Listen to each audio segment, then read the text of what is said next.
I wanted to dwell for some time on a very important area in self-knowing, an area which is not adequately covered in the lifetime work of the Master Krishnamurti. And this is about the genesis of the self. How did this so-called self, which is the giver of joy and fulfillment on the one hand, and also the giver of enormous pain and suffering on the other, how did it actually originate? So that's the question I'm trying to answer. And I find that when you look at very small infants, I have noticed that in small infants who are a year old, maybe 18 months old, the eyelids actually don't blink. And somewhere I read in some pediatric literature, and I discussed it also with Prema, that this is evidence that the self is not yet formed, because it's well known that the gods don't blink. It's there in the literature of the Hindus. It could be there in the literature of the Egyptians also, that the gods are shown with large eyes. If you look at the pictograms, the eyes of the gods, they're very big. And what does it show? It shows that the eyes don't blink. Now, that's the state when the self is not there. And as soon as the self is formed, I've seen in infants, which I've observed closely, that you can see the visibility of the glint of mischief in the eye of the infant. And prior to that, there was only pure innocence and pure looking at the world, without any sense of division between me as this body and the world as something else apart from me. So this is the state in which all infants are. And gradually, as they come into the second year, so on, the self becomes stronger. So the question arises, how did the self actually take birth?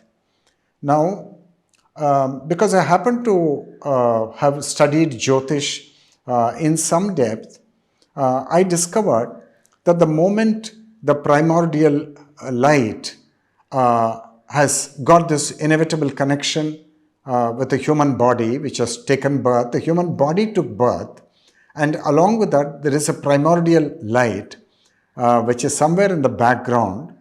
And then when I pondered over it, I found that this primordial light, okay, let me give it more life by giving you a sutra from Sri Nisargadatta Maharaj. Awareness is primordial. It is the original state, beginningless, endless, uncaused, unsupported, without parts, without change. And you are that, I am that. Now this is Maharaj's perception of this awareness or the primordial light. And this light came with the body. But then in the beginning there was no self. Self means something with a separate individuality, masquerading as though it is the body and laying a claim to ownership of the body, and then getting hurt and being divisive in the thinking and so on. Now, depending on the divine architecture, when the primordial light has this association with the body, the big self or that awareness, primordial awareness, it may acquire a watery cladding, a watery vestment, by which I mean that the individual is primarily a feeling person. He is more like a mystic or a poet or a musician or an artist who feels very deeply, whose emotional intelligence is very high, and the self resides in that. But that's one kind of vestment or cladding that you get. Now, another kind of vestment and cladding that this primordial awareness takes on, it can be a very fiery vestment or a fiery cladding where the self is defining itself through its willpower, through its ambition, and through its insights, and through its passion to manifest something. So that's another vestment, that the whole direction of it, the whole tenor of it, the ambition, the willpower, the insights, and so on. Or the primordial light can take on another very distinct vestment, which is an airy vestment. So which means the self is now in the matrix of thoughts and ideas and aspirations. Ideas, essentially. Ideas means like ahimsa, satyagraha, perestroika, then glasnost, and anything new in the world.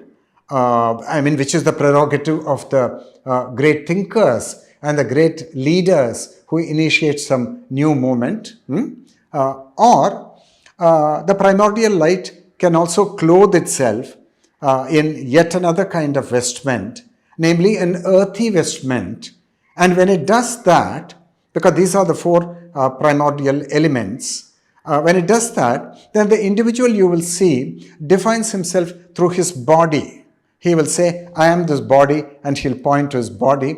Or he may engage in, he may have an interest in very concrete manifestation on the earth plane, like gardeners and horticulturists and landscapists are given to that kind of drive and inclination, or somebody, an engineer, or even a doctor who is dealing with a physical thing like the body.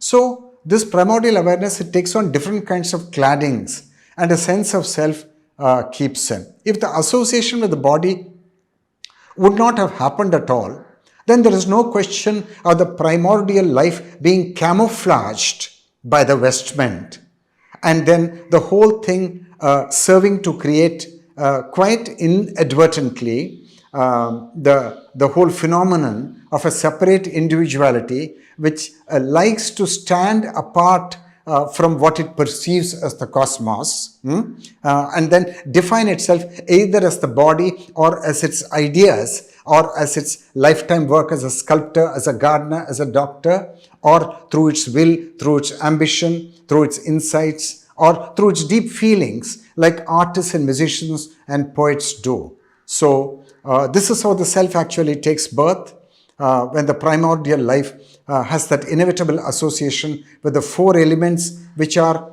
in consciousness, and then the rest of the life is for the playing out of the drama of that self.